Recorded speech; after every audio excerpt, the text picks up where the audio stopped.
Smack clowns and make the whole club black out with man's town.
Good morning, everybody. Welcome to class this morning.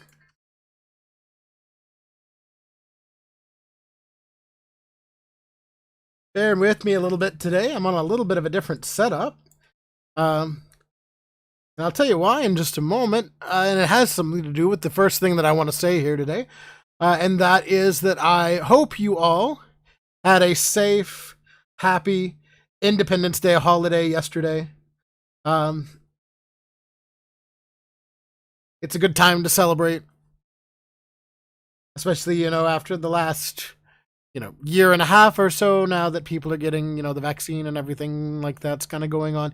It was a good day to celebrate. So I hope you all got the opportunity to do that. I hope you all had a safe and happy holiday. But since yesterday was Independence Day, the college is closed today. So I am working from home today to provide you this live stream. So my setup is just slightly different. And it's also something to note that my internet's a little bit more spotty at home. So we might have an abrupt conclusion to the live stream today. If so, I have the backup recording going. It'll be okay. You'll just want to make sure that you watch the recording when it comes out later, when I post it in the Blackboard announcements like I always do. And just one announcement before we get into the content for today. And that is that your Module 6 assignments are due tonight. So your Module 6 assignments are due tonight by 11:59 p.m. I noticed that we didn't have quite as many people getting them in early this time, so I hope you all are able to get them in tonight. If you have any questions, you need any assistance, please let me know. But for the live stream today, since tomorrow starts Module 7, we're going to be talking about Module 7 content. And so that way we can have some Module 7 information for everybody to hear and learn. And so Module 7 is about security and computer ethics. And what I want to focus on today in our presentation, in our class, is cybersecurity. This is one of the biggest deals kind of out there today is cybersecurity. Cybersecurity touches every single industry nowadays because every single industry is online or uses technology in some way. So when we think about cybersecurity and the importance of cybersecurity, cybersecurity touches each and every one of us, both personally, in our own personal information and what could happen with that, and professionally, because every business is online, and as your business is online,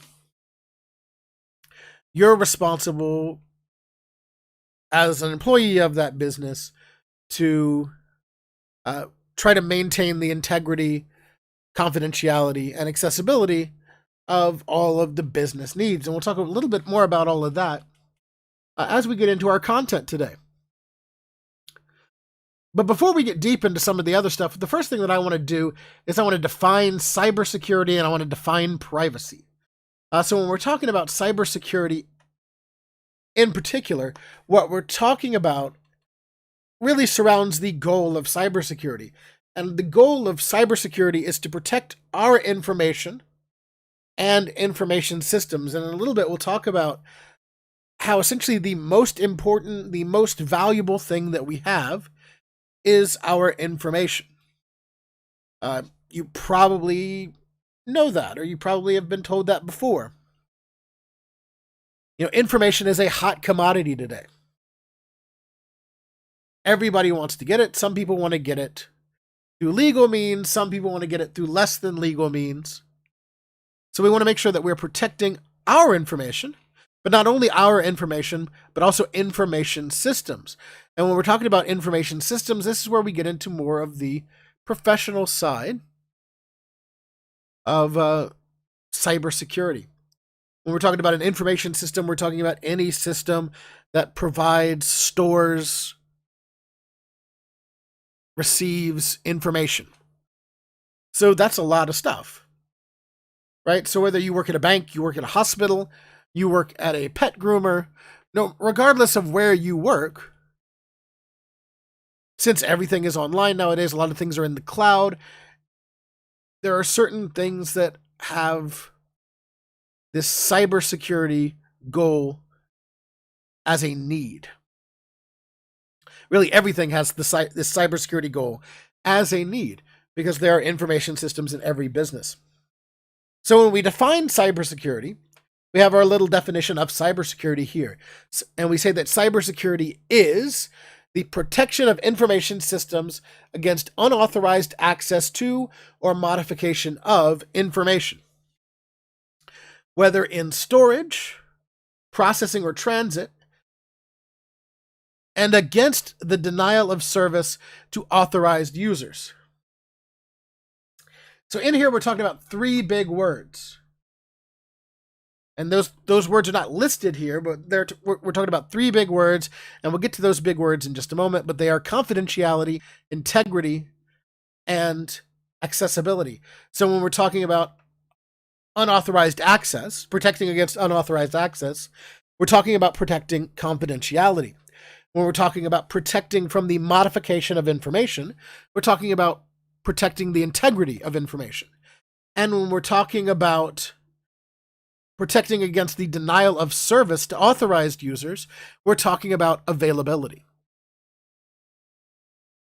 So this is confidentiality, integrity, and availability or accessibility. You might hear either one kind of availability or accessibility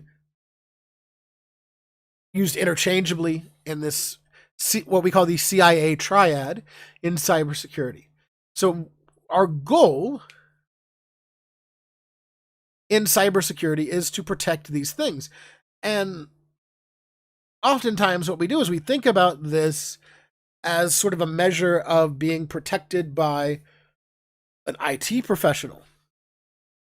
But one of the things that we'll mention a little bit later on is that you are the front lines of all of this. You as the individual. Every individual is responsible for protecting the confidentiality, protecting the integrity, protecting the availability / accessibility of information.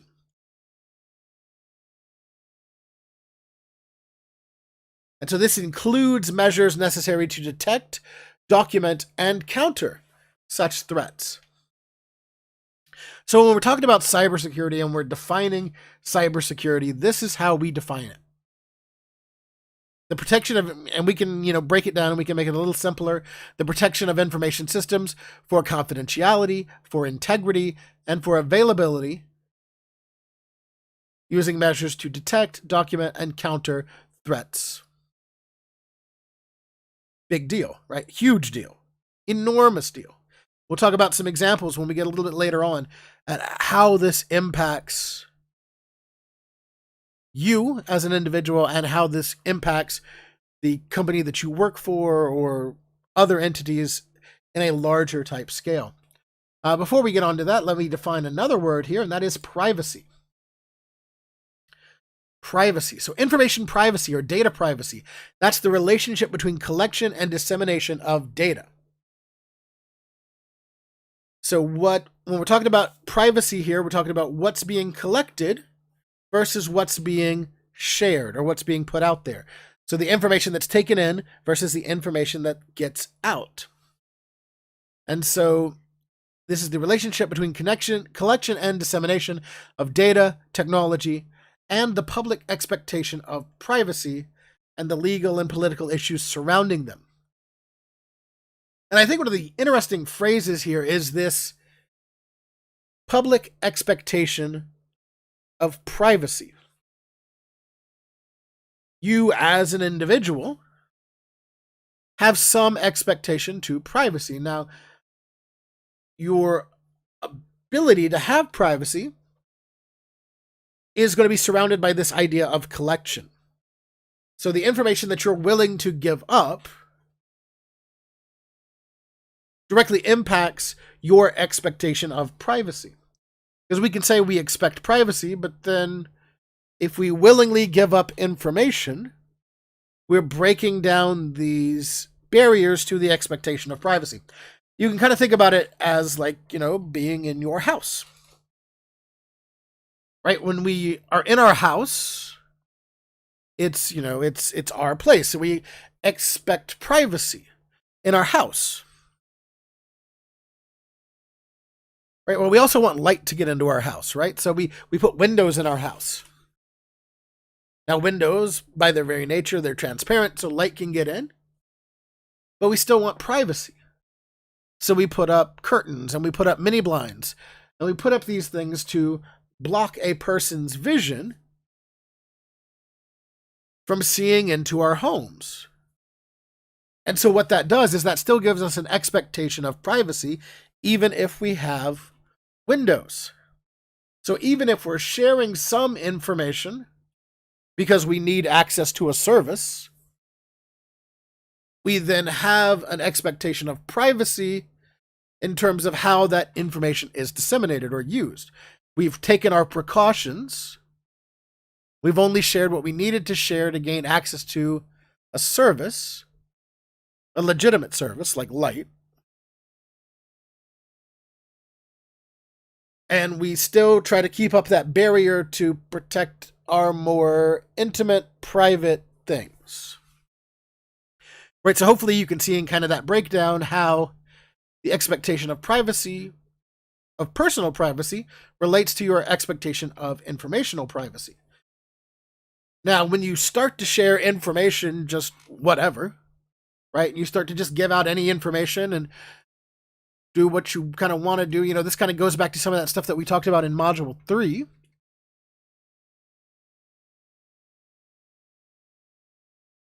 When you start to share that information just openly, that's like having your window there with no blinds, with no curtains, and anybody can just see in. So we want to make sure that we are engaging in our due diligence so that our expectation of privacy matches how we give our information so it can be collected. This gets back to that whole idea that you are the first line of defense. You are the first line of defense in cybersecurity, you as the individual. And so when we define information privacy specifically, we're talking about the right to control what information about a person is released. So we have this ability to control what information about ourselves that we give out, but also in turn, there's a certain level of responsibility that companies that collect our information have in terms of how they're going to keep it secure. Right? Because, we can take all of this and put it into a different sort of perspective. We can take all of this and put it into the perspective of, say, a bank. Right? So I got to crack my blinds just a little bit. I got to give them some information so that I can have their service. Like, they're going to want to know some things about me. They're going to want my name. They're going to want my social security number. Because this is banking. This is money. And in turn, they're going to take care of an account number for me so that I can deposit money or withdraw money from my bank account. So I have to crack my blinds. I have to make myself a little bit vulnerable and give the bank this information in order for me to be able to get this service, in order for the light to be able to come in, right? Like, that's the whole analogy that we're making here. And so in turn, I have to trust that the bank, that the people that I've given this information to, are going to secure it, are going to maintain the confidentiality, the integrity, and the availability of that information. Because when we get right down to it, the most valuable resource, it's not money, it's not jewels, diamonds, gold, it's not any kind of technology, it's information. Your information is the most valuable resource in the world.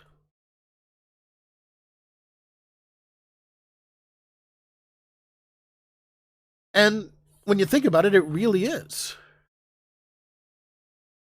Right? There are entire businesses that revolve around your information. A lot of social media revolves around your information and being able to sell certain parts of your information to advertisers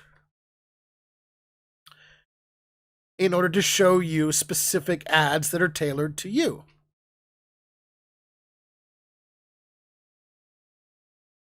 So we have legitimate businesses that are set up for information, places like Facebook.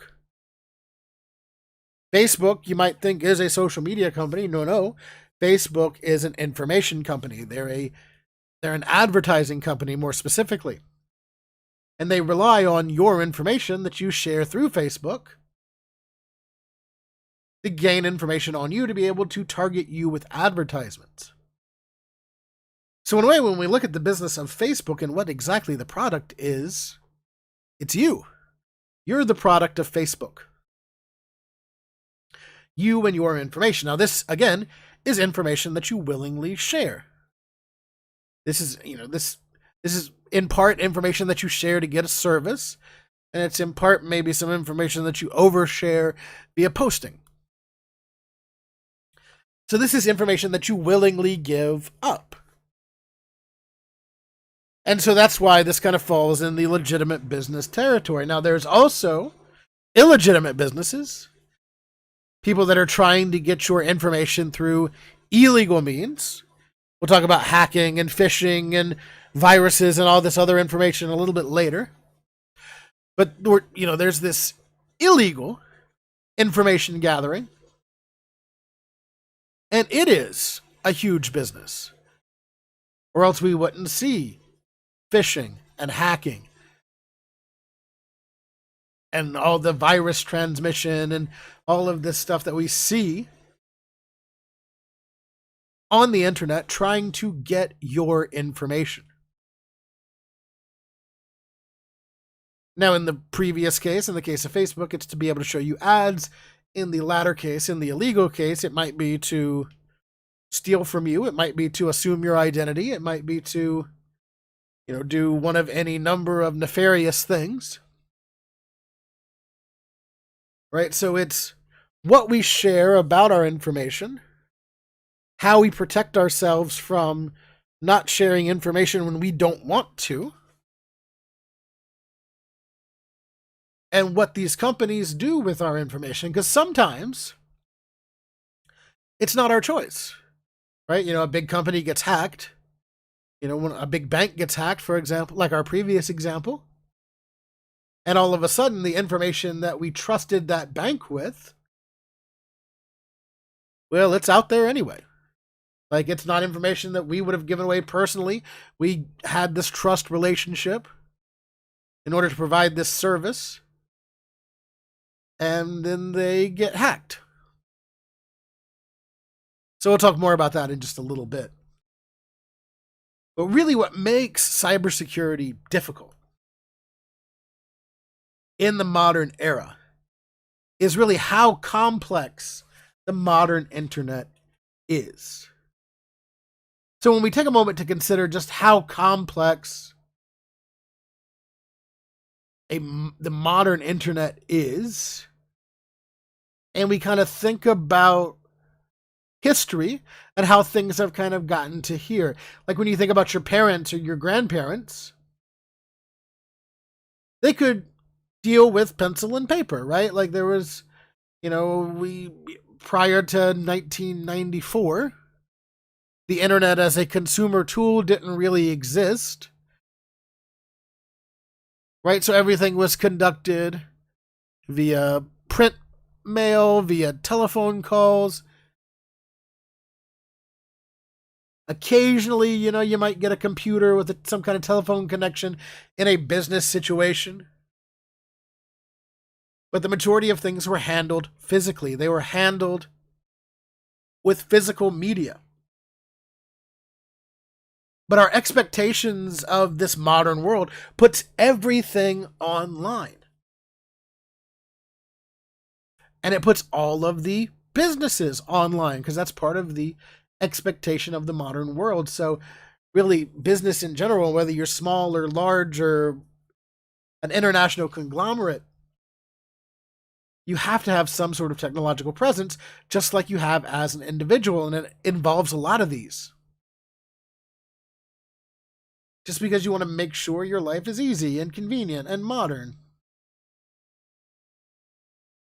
So when we think about cybersecurity, we want to think about all of this stuff and more. Like, how are we keeping our email protected? Right, we talked about email a couple weeks ago.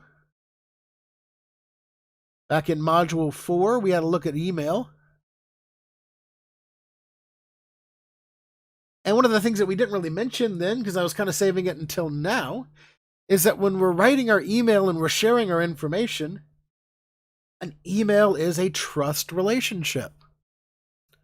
Believe it or not. an email is a trust relationship. Because no matter if I've taken all the proper precautions on my end, I've hung my blinds, I've hung my curtains, I have nice blackout curtains, I make sure everything was pulled tight. If I send somebody an email with my information in it, I trust that they also have my best interest in mind and are utilizing best practices to make sure the information that I sent them is safe and secure.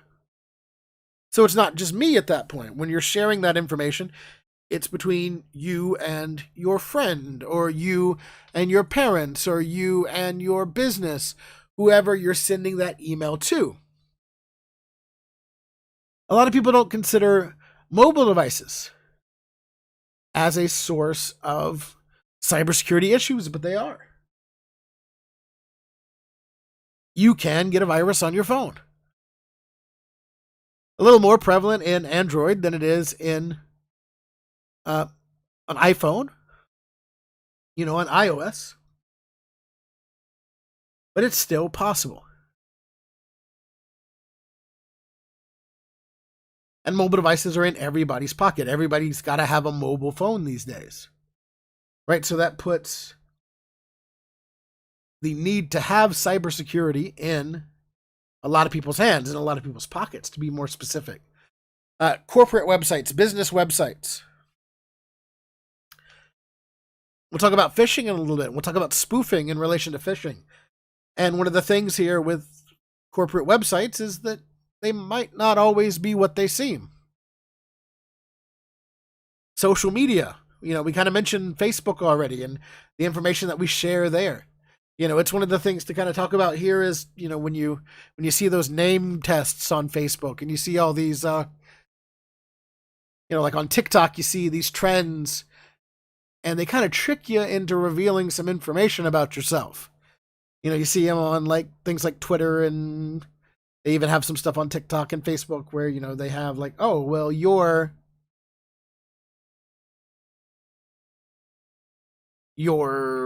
such and such name is combined using your birth month and birth year with these names that are listed beside them. And so when you write that, your superhero name is flying super person, whatever, I'm, not very creative this morning. You've also accidentally revealed your birthday. And so they have your account name with your birthday attached to it at this point. So what could you do with that? Things like these also commonly use things like favorite color as a means to like pick a name. And what is your favorite color is also a commonly used security question. So if I know your favorite color and I know your account name, I know maybe one or two other things about you, I might be able to gain access to your account. And so these are some kind of dark patterns that kind of trick us into giving up information that we might not otherwise have given up. E-commerce systems, places where we buy things.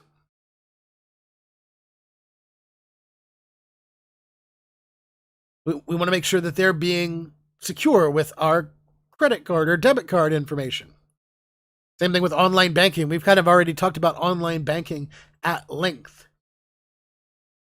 A bigger thing in businesses nowadays is this idea of BYOD, which stands for bring your own device. When you think about the college, for example, and you think about how you access the internet on the college campus or on your school's campus. Well, oftentimes you're bringing your own laptop. You might use the internet in the library or whatever. But oftentimes most people are bringing their own laptop. And when they bring their own laptop onto a network, like the college's network, they bring everything that's on it onto the college's network. So if they had a virus, if they had a worm that could propagate through the network, then they've brought that onto the college's network and potentially released it out there. So that's what makes, if you're in a business, having a BYOD policy along with good network management being so crucial.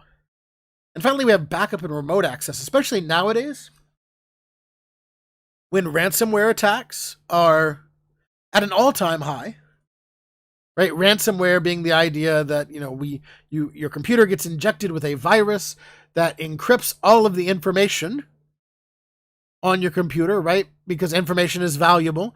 So it encrypts all of the information on the computer. And the only way that you can get that information unencrypted is by paying Bitcoin to your hacker, if you will. And then they'll maybe unencrypt the information after they get paid. Well, if you have good backups and good remote backups, then you can just wipe your system, wipe it clean, and restore the old backup from before you got compromised and take some better steps in your security. So not only is backing up and saving it remotely in the cloud good practice, but it could also save you a ton of money. Now, we mentioned confidentiality, integrity, and availability earlier. We call this the CIA Triad. CIA being an initialism here, confidentiality C, integrity I, availability A. And so when we look at a definition of information security, what it is the protection of information and systems from unauthorized access, use, disclosure, disruption, modification, or destruction in order to provide confidentiality, integrity, and availability. So the careful implementation of information security controls is vital to protecting an organization's information assets as well as its reputation, legal position, personnel, and other tangible or intangible assets. And so normally we talk about the CIA Triad in relation to businesses. Businesses often have a process in place for maintaining confidentiality, integrity, and availability. But these are also concepts that we as individuals should understand to help keep ourselves safe. So first of all, we're looking at confidentiality, and this is protecting information from unauthorized access and disclosure.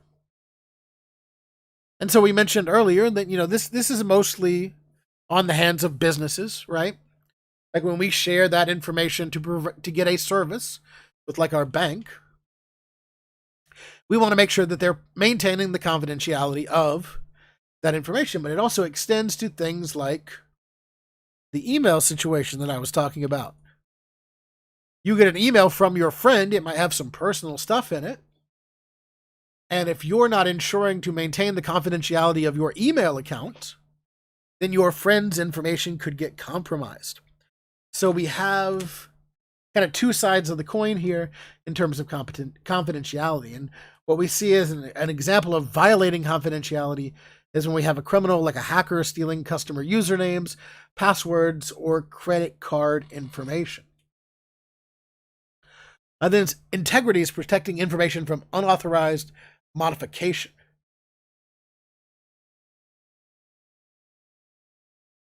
And really, when we're talking about integrity, we're talking about guarding against improper information modification or destruction and ensuring information is authentic. So if someone were to hack into the system, like our example here states, and say, change payroll information, they've not necessarily stolen any information, taken any information off. Maybe they gave themselves a raise. That's a violation of information integrity, and it's a big cybersecurity issue. So we want to make sure that unauthorized individuals are unable to alter information. And then availability is preventing the disruption in how information is accessed. And with something like this, we can talk about a DOS attack or DDoS attack. DOS standing for denial of service attack. DDoS being distributed denial of service attack. And when we think about these sorts of DOS or DDoS attacks, we can think about them like a highway, right? Like a highway. And you're trying to get to the grocery store, let's say. You're going to drive to your house to the grocery store. And under normal conditions, you can take your car and you can drive to the grocery store, get to the grocery store, get what you need, come back. Right? That's like being able to access a website normally. Right? You follow that pathway that we talked about back in Module 3. It gets the information from the server, brings it back, and displays it to you. But if there's a DDoS attack, you can kind of think about that as like somebody's taken and filled up the road with cars. Just bumper to bumper traffic from your house all the way to the grocery store. Unrelenting. You'll never get there. And that's essentially what's happening in a denial of service attack. A hacker will take bots and point them at a website, and they will be accessing that website so fast and so much that it'll prevent you from getting to the website, cause the website to crash, cause something like that to happen. So this is a breakdown in availability of information.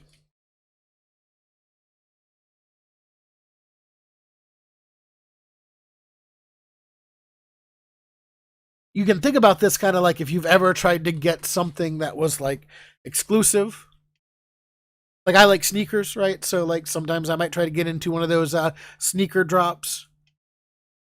And so, you know, like if you're getting online to try to get the sneakers or whatever you like, maybe it's concert tickets, whatever.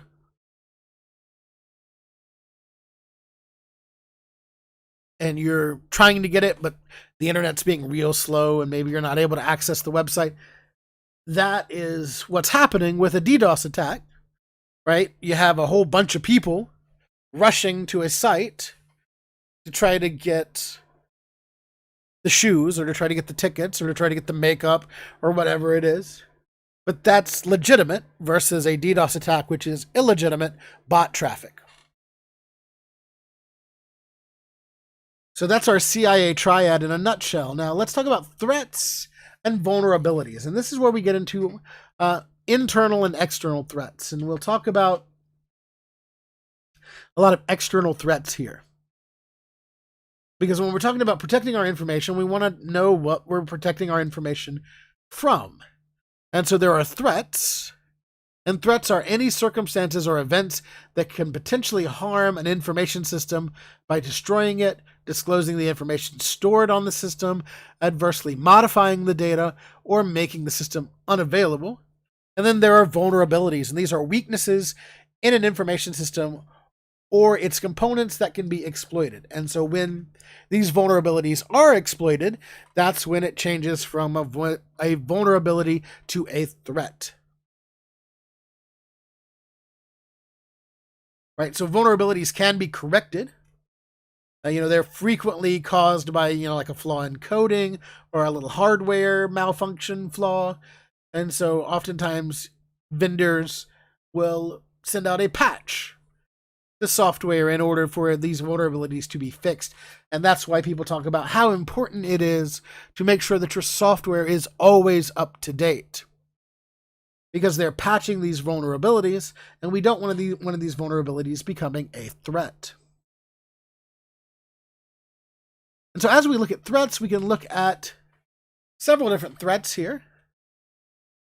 Phishing attacks, ransomware attacks, hacking attacks, imposter scams, and environmental events.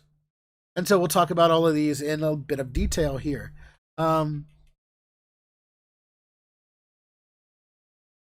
Let's start off with a phishing attack.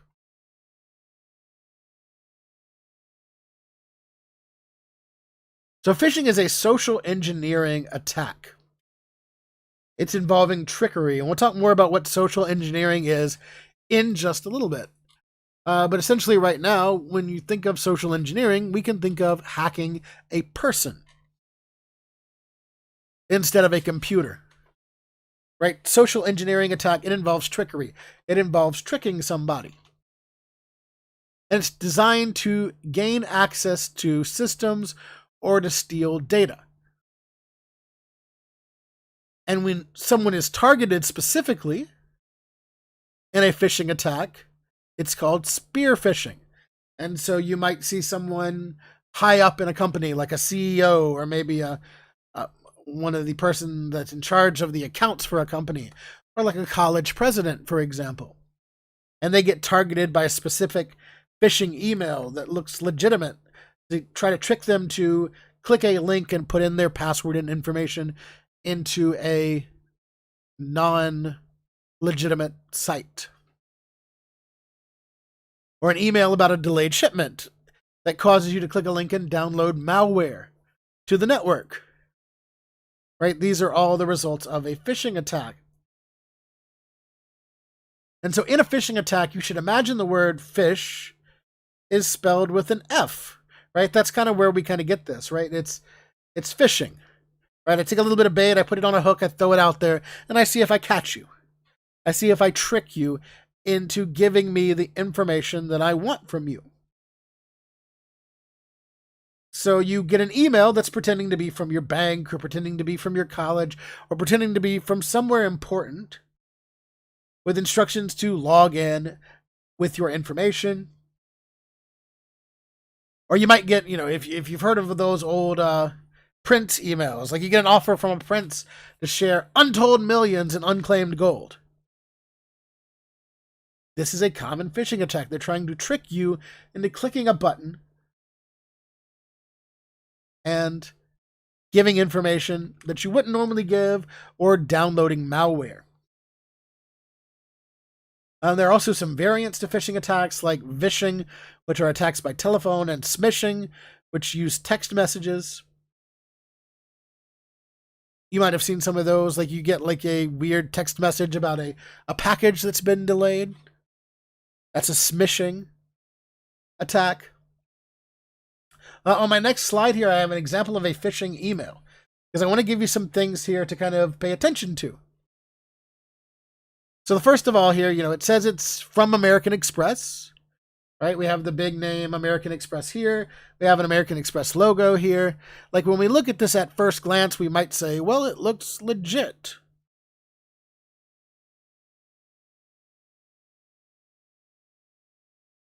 And I want you to look at the language that's used here. Due to recent activities on your account, we placed a temporary suspension until you verify your account.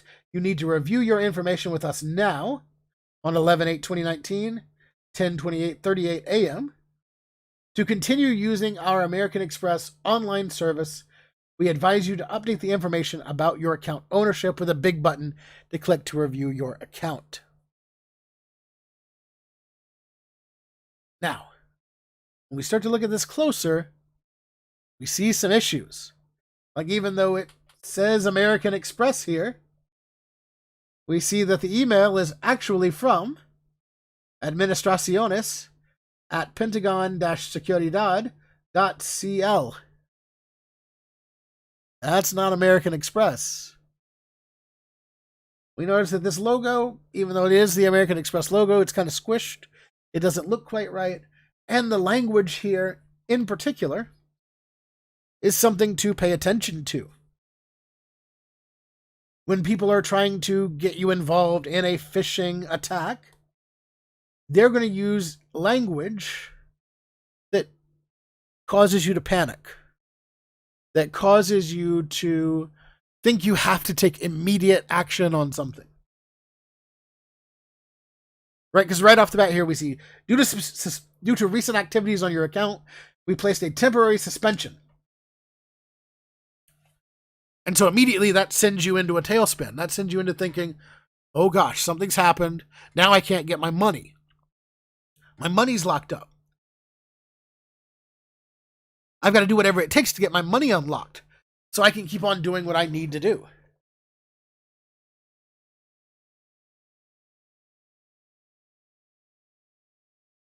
And actually, I got a phishing email yesterday. I was smart enough to be able to identify it. It looked like someone who I was on a email listserv of, got their listserv hacked, and it was being used to send out phishing emails, and it claimed to be from Chase Bank. Although one look at the email tells you it's not from Chase Bank. Like this information here, it had a nice logo there. It looked legitimate. The look of legitimacy is something that, attackers will take advantage of. They try to get you to do something that you might not normally do.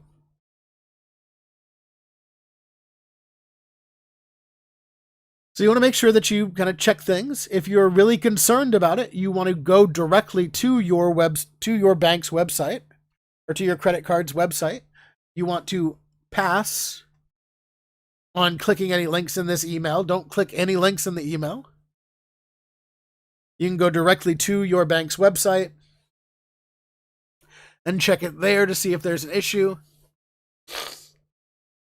In general, we want to avoid these. We don't want to fall for them. We want to try to be smarter. We want to look for the telltale signs to keep our information safe. Another thing that we have here is ransomware, and ransomware is the big thing today. Ransomware is the big thing today. And you might have heard of the WannaCry ransomware, because when you got infected with the WannaCry ransomware, you wanted to cry. It's an evocative name, but also it was one of the biggest, most widespread ransomware attacks in recent history. Actually, I think a bigger one might have just happened like last week. I think I heard of something where like over 3,000 businesses got hit with ransomware attacks from a new big ransomware campaign. In general, ransomware is software, like we've kind of said before, that can encrypt or lock your data behind a secret key or passcode. And without that code, your data and your network are inaccessible. So you're literally frozen out of your own information. Worse than that, right? The malware or malicious software author will include a threat. Often a short window of time by which you have to pay them a ransom, right? And then you can get your information back. But failure to meet their demands will cause them to lock your information permanently or destroy your information. So again, right there, we're getting that idea of panic. We're getting that idea of you have to do something fast in order to be able to keep this valuable thing. Right, so in general, you might think, well, what's the big deal? Like, I can just reformat, reinstall Windows. I don't have any information that is that crucial on my computer. But what about if, say, a hospital got hit with a ransomware attack? A bank? Or something that happened recently that you might remember, a fuel provider, a gasoline provider. Remember the gas shortage a couple months ago? That's what happened. The provider, the owner of the pipeline, was hit with a ransomware attack, and they couldn't operate their computer system, so they didn't know how much to deliver and how much to bill and how all this other stuff. And so you get this option to pay, and the decision whether or not to pay is difficult, right? Because sometimes that you can get security tools that can undo the ransomware, but often the only remedy will be to either restore from a backup or pay the ransom.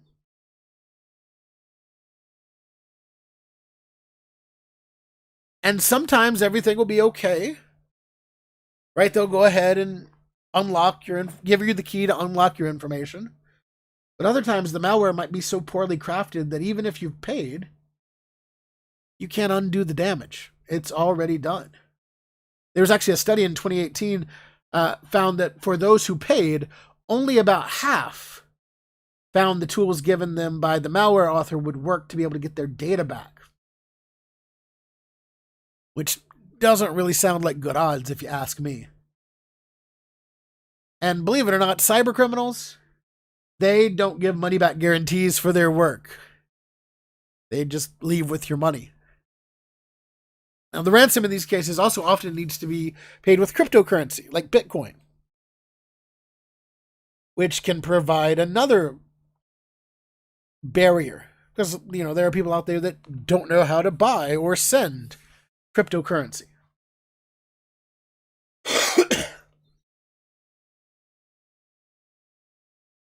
So that's another big issue. And we'll talk more about cryptocurrency later on. We have it as part of our final module in this course. But for the time being, we're getting pretty close to our time, so we need to move forward. Hacking. This is the most common thing you hear about. Like, this is the thing that's in all the movies. The idea of hacking. And, the term hacking is portrayed as negative, right? Like we hear about it in the news, we see it in movies. It's always negative. But there are some good connotations of hacking. We'll save that for another day, though. In this instance, we're going to be focusing on the malicious forms of hacking. So when someone stages an attack on your network or the systems you use, we call this hacking. And typically the hacking can occur without anyone ever setting foot on your property. So from halfway around the world, you can have your computer hacked. Now, we talked about DDoS attacks. A DDoS attack is a type of hacking attack, although it is less sophisticated than some other ones. It is an attack on a network, so it does count as hacking. But oftentimes, the big goal of a hacking attack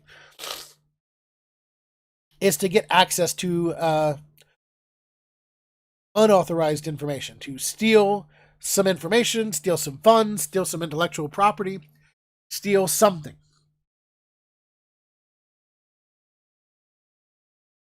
Right, so as an example, a newspaper kiosk's point of sale system was hacked and malware was installed.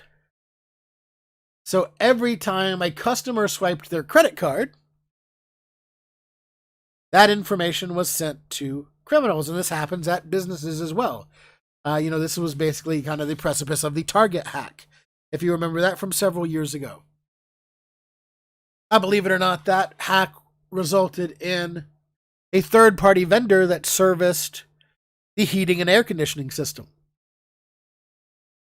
Heating and air conditioning controls were controlled remotely, so they're all online. So when the heating and air conditioning person's credentials were easy to compromise, attackers were able to get into the internet via the heating and air system. And once you're on a network, you're on the network, and you could start trying to find your way around.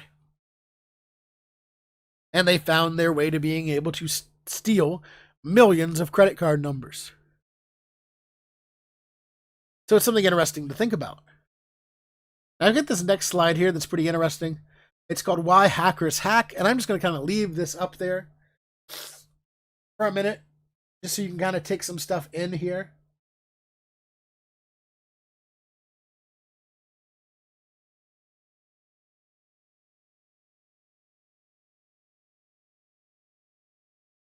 We can see that the majority of attacks and data breaches, when you're at like a business, accommodation, or food services, they happen at the point of sale.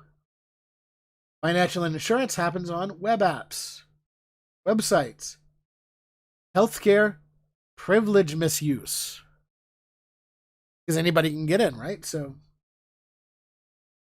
manufacturing, espionage. Wow, espionage is real. I just kind of want to leave this up here, let you all kind of take a lot of this information in. Because there's a ton of stuff here. Like, we could do a whole hour of talking just on the data that's being presented here. Like, we can see that roughly 25, looks like more like 30% of data of who's behind data breaches are people from within a company.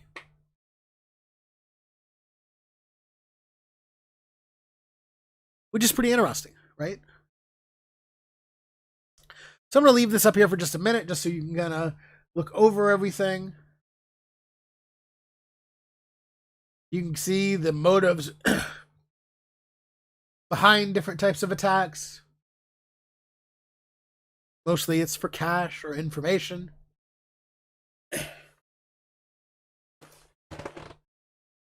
And all that sort of stuff.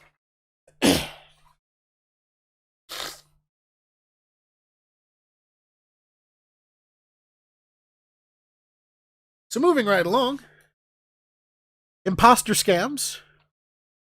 This is, this is a less computer-based scam, but it's still an attack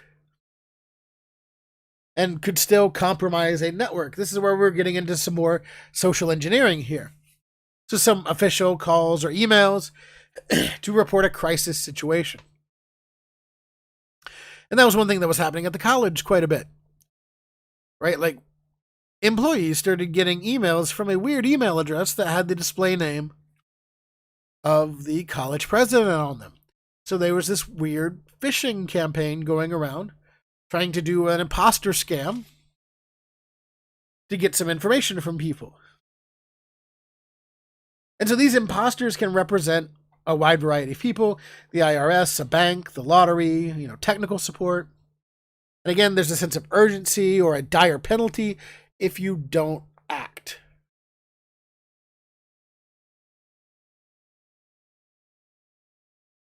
The final threat that we want to look at today is environmental threats. And this is one that people don't think about a lot. Because when we're talking about environmental threats, that's not a person. That is a natural disaster.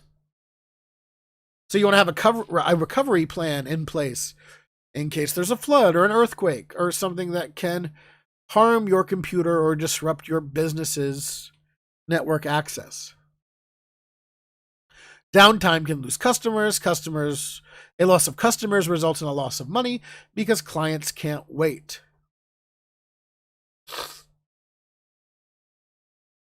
Passwords. Passwords are a big thing that's talked about a lot. And a common route to stealing your information is through gaining access to your password through either phishing, which we talked about previously, or brute force. But what is brute force?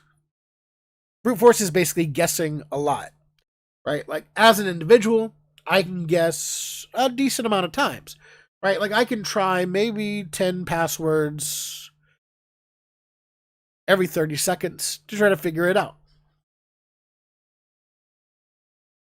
But if I'm involved in a brute force hack, I'm going to be using a computer program that could try millions or trillions of passwords in just a moment. And that's when we need to use secure passwords.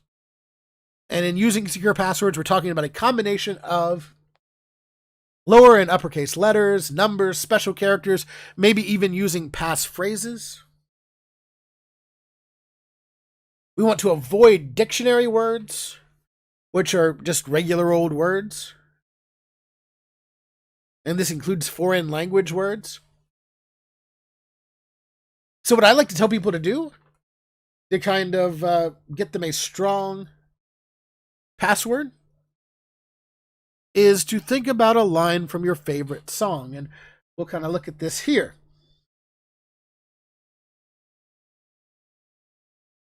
So let's say I was going to say, row your boat.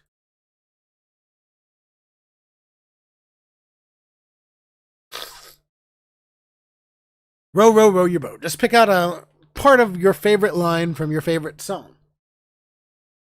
And so now I have 3 words. And in this instance, I have 3 words separated by spaces. This is going to be relatively easy to crack. Right? Even if I have capital letters and lowercase letters for each word. Like, that's a capital R, lowercase OW, capital Y. Because these are all dictionary words. But what if I started changing this? And maybe I went R0, lowercase w, capital Y 0 UR capital B 0 AT. So now I've replaced all of those O's with zeros. So I no longer have any dictionary words. It's still going to be pretty easy to crack. We've increased our password entropy, but it's still relatively low. So let's take it a step further. Maybe we go RO. And maybe instead of a W, we use 2 caret symbols to have an upside down W. Y0.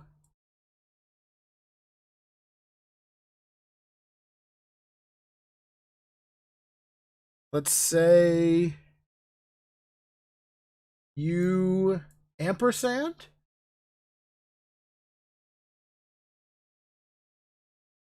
B0 at T. Now this is a simple example here, but we've raised our password entropy tremendously. Because now we have special characters in each word. We have these spaces here, which is going to throw some brute force password hackers off. But it's still relatively easy to remember because it's still based on your initial favorite line from your favorite song. So you get this kind of combination of easy to remember with difficult to guess. And so our goal is to raise this password entropy, raise the time it takes to be able to guess this password. Because eventually this password could be guessed. Like if I'm brute forcing and I'm guessing every possibility of characters that could exist, eventually this password could be guessed. But it's the difference between guessing a password in seconds versus guessing a password in years. Right? And if it's going to take me a year to guess your password, I'm probably going to shy away from it. Right? So you want to make sure that you have a strong password. And once you have that complex, strong password, you want to protect it, keep it secret. So you don't want to write it down. You don't want to share it with anybody. Another option is to use a password manager. Your Blackboard material talks about password managers.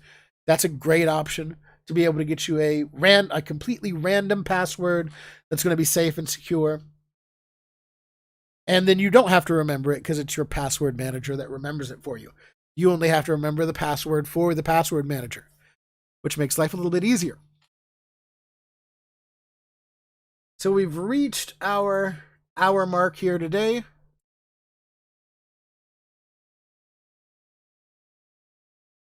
But I've only got a little bit left to talk about, so I'm going to just go ahead and talk about it. I want to talk about social engineering. So we might run a little bit over today, but it's going to be fine. So another way to get somebody's password or other information is through social engineering. And we kind of mentioned it before, but we didn't really talk about what it was. And so essentially what social engineering is, it's a collection of techniques intended to trick people into divulging private information. And this includes calls, emails, websites, text messages, interviews, whatever. With the big idea behind social engineering being that it's easier to hack a person than it is to hack a computer. It's a whole lot easier for me to trick you into telling me your information, to trick you into opening your blinds up a little bit, than it is to try to gain access to your computer.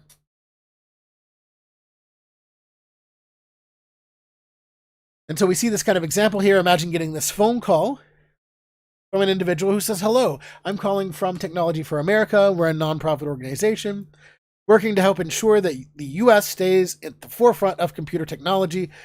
Today we're conducting a telephone survey about the usage of computer systems. Can I ask you a few questions about your computer system?" And so what are they trying to do here? by asking you these questions. They're passing themselves off as someone who might be legitimate, someone who might be from some company called Technology for America, who's just trying to do a survey, just want some information. But this information could help them gain access to your computer system, make things a whole lot easier for them to get your information. Because what you reveal about your system as you take the survey could be too much.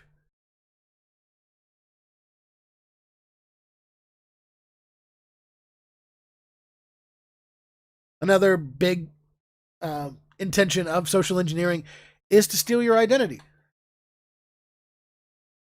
so that people can run up bills or commit crimes in your name.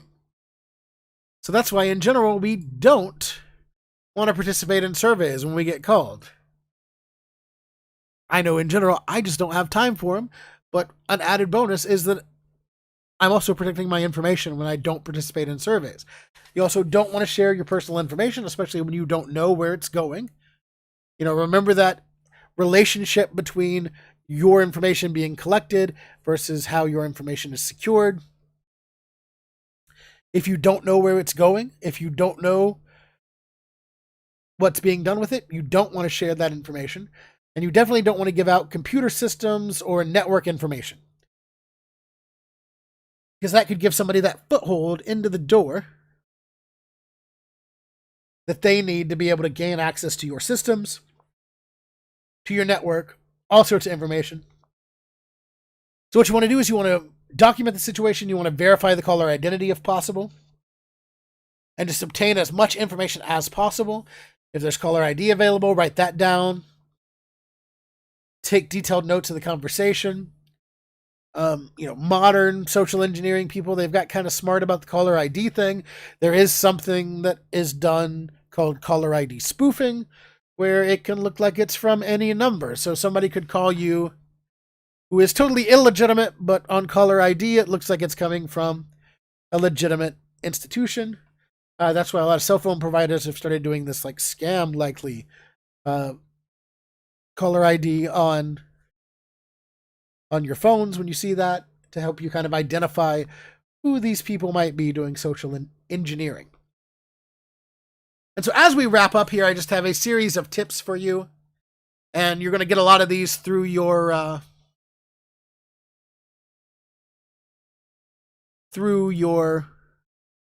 module material as well. And I do want to show you the module material for this module before we go here, because it is a little different.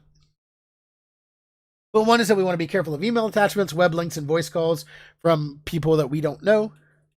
We don't want to click a link or open an attachment that you didn't expect or were not expecting. We want to use separate personal and business computers, mobile devices, and accounts to keep your business and your personal separate. Use multi-factor authentication, two-factor authentication where offered. If you can use something besides text messages for two-factor authentication, do that. Use something like an authenticator app or some kind of biometric something or other to do two-factor authentication. If you remember a couple of years ago, there were some big YouTubers that were getting accounts hacked, and that's how their accounts got hacked. They had multi-factor authentication on their accounts, but someone who either had a person on the inside or who was using social engineering was able to get a copy of that individual's SIM card, so that when they got the two-factor authentication message, well, so did the attacker, because they had a copy of their cell phone SIM card and could get every text and call that the person was getting. So, it's more of a spear type of attack there, but it is still something that's possible. Don't download software from an unknown web page. Never give out your user and password to anyone. That should be well known. And consider using a password management application to store your passwords for you so you don't have to remember them. And a lot of this is talked about in greater detail in your module. So I just want to look at the module really quick here, because it is just a little bit different than a lot of the other stuff that we've done so far. In this, we have this big staying cyber safe section here. And so instead of a bunch of little things in the module, we have this one big staying cyber safe training here, where you can click on the view in each of these sections to look at the material.